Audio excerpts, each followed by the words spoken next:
get some more from your book, 1827, Freedom's Journal, first African-American newspaper. Right there. Chicago Defender, published on May 5th, 1905. Most influential African-American newspaper after the Civil War. First black paper to be a commercial success. Speaking of the Civil War, it's Abraham Lincoln on the left there, folks, from when he was president. You can tell because he has a beard. He grew a beard after he won the election in 1860. Supposedly a little girl named Grace, I want to say Bedell, wrote him a letter saying he would look more, more authoritative with a beard. So he actually grew a beard so that when he was president, he did not have one when he campaigned in 1860. By the time he went to Washington to take over the presidency, he did have a beard. And by the way, folks, when he campaigned for president in 1860, there was no such thing as political advertising. It was unbecoming for politicians to advertise. So no presidential candidate, the one he ran against, Stephen Douglas, did not advertise. In fact, Lincoln did not even campaign. He didn't take a train around the country stopping and giving speeches. He basically stayed in Springfield, Illinois, where he lived. People came to see him. He took an office in the state capitol and was doing a lot of negotiating and talking to people. He was also, when he wanted to influence public opinion, he sent a letter to the editor, which he did. And of course, people were very nervous then because it looked as if some southern states were going to secede from the Union or do something drastic at that time. So he would send a letter to the editor of a paper like Horace Greeley of the New York Tribune, and the letter would be published in the New York Tribune and would soon be published by newspapers all over the country. In this way, Abraham Lincoln could use the mass medium of newspapers. There was no national newspaper, but major city metro newspapers would publish the letter all over the country, and millions of people would read what he had to say. By the way, he also he increased the number of newspapers he subscribed to. So he subscribed to newspapers from many major cities in the U.S. He got them every day. And he also subscribed to several prominent southern papers. So he was keeping his finger on the pulse of what was going on in the country by reading numerous metropolitan editions of newspapers. Newspaper is the first mass medium to run advertising. Here's an early one. It's an early one for Coca-Cola. This was probably the day when it actually had cocaine as part of the formula. I believe that's true. Here's another newspaper ad. Here's another one. Didn't run in the U.S., but it ran in, let's say, London. This is for the sailing of the Titanic and the Olympic. There were two huge steamers, and here's the trip, the Titanic. Look at all the things it had. French a la carte restaurant, Turkish and electric baths, swimming pool, 4 elevators, gymnasium, squash court, and all the places it would stop. So ads in newspapers. Then moving right up here, the famous era of yellow journalism. Joseph Pulitzer on the East Coast in New York with his paper, and a fellow by the name of William Randolph Hearst on the West Coast who owned a lot of newspapers. Hearst, especially, a very, very wealthy man. Here we have yellow journalism, which is some sensational headlines and reporting. And these two gentlemen were in the midst of yellow journalism. They could start wars, these guys. Newspapers were so influential. This, by the way, is San Simeon. This is where Hearst lived in California in the hills above the Pacific.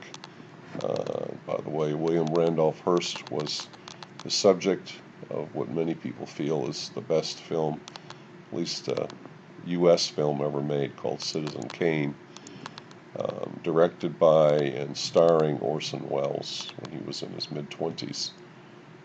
Supposedly is about the rise of William Randolph Hearst. By the way, the name Hearst has appeared in the news more than once over the years. This is from, I want to say, the early 70s, when a descendant of William Randolph Hearst named Patty Hearst was kidnapped by a group of revolutionaries called the Symbionese Liberation Army, and she was involved in bank robbing. And here's a picture of her holding a gun, Patty Hearst. She eventually was, quote, rescued, unquote, from the Symbionese Liberation Army, and is still alive, I believe. I'm not sure exactly what happened with whatever career she had, but she's still around. The name Hearst through history. So this is now a depiction of a early 20th century newsroom. Notice not seeing any women there. And here is the Hearst building today, by the way, getting back to our Hearst theme. This is on 57th Street on the west side of New York. You can see it. It's got a wonderful cafeteria, by the way. Hearst today, as a company, yes, still owns newspapers. Also owns a lot of magazines like Cosmopolitan, for example, Good Housekeeping. They also own TV stations and websites, and are generally, I would say, successful, very successful modern media conglomerate. Again, with the headquarters here in New York City, and there they are.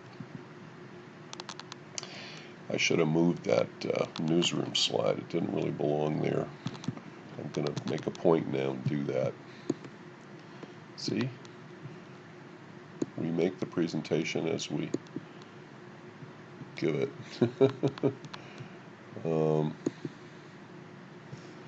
Okay, so Hearst, yes, the history of Hearst, and then newsrooms. Here's speaking of newsrooms and reporters, here's a shot of two very famous New York-based reporters. One is Pete Hamill, the other Jimmy Breslin, who won a Pulitzer Prize, as you can see, in 1986. So the newsroom, when we talk about development of newspapers, we need to not just talk about the businesses and how many there were, etc., but also not lose sight of these folks continuing to do reporting. And this gets us to the heritage of Pulitzer. Pulitzer company doesn't exist anymore as opposed to Hearst, but there is something Joseph Pulitzer started that does still exist, which is absolutely amazing, which are the Pulitzer Prizes. Let me see if we can go to this website here. 2000. I'm going to agree to cookies. Okay. Pulitzer Prizes are given for a lot of different things, including journalism. And this, again, just shows, you'll see who's winning the prizes for investigative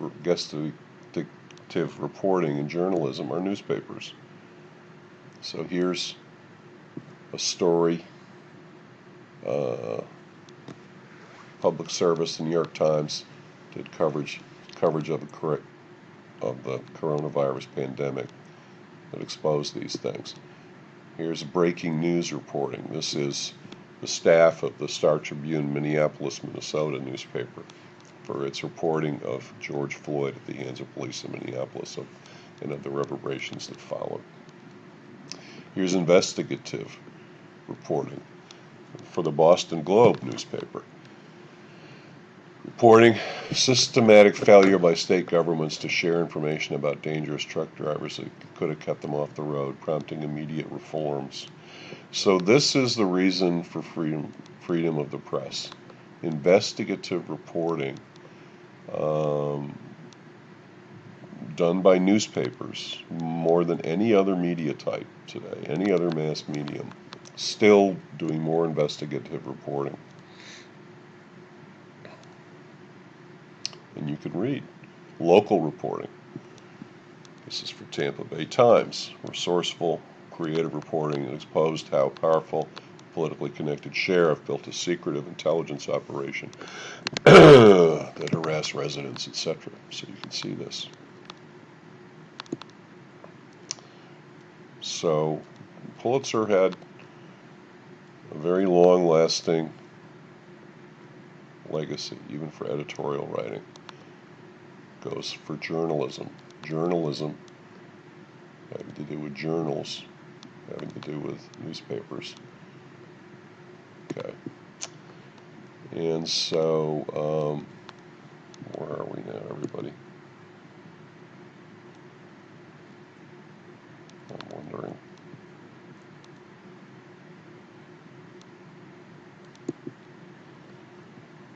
Okay.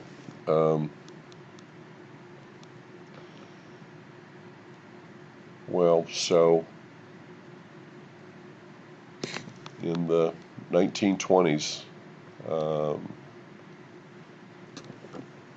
second electronic medium, the first being wire services and the wires, the telegraph service. The second was radio, because of this amazing invention. Someone, probably Nikola Tesla, found a way to piggyback recorded sound on top of radio waves, and then he could transmit the radio waves with the sound embedded miles and miles and miles, and that sound could be picked up and played back by a receiver. And radio took the place of newspapers for national advertising, and eventually didn't take the mantle of newspapers completely for mass communications, but shared the stage with newspapers. So the big change in the dominance of newspapers was the advance of electronic media, first radio, and then after World War II ended in 1945,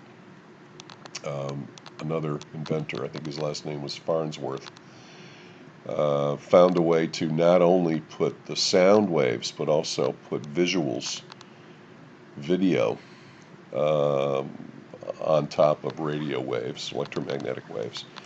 And this is before cable TV, obviously. This is when people got their television signals received via antennae, either on the TV set or on the top of your house. And basically, you could now look at a full video at home on a little black and white screen. This is what made the dent in newspapers. So I'm going to stop here and then talk a little bit more about where we have ended up today in terms of newspapers development.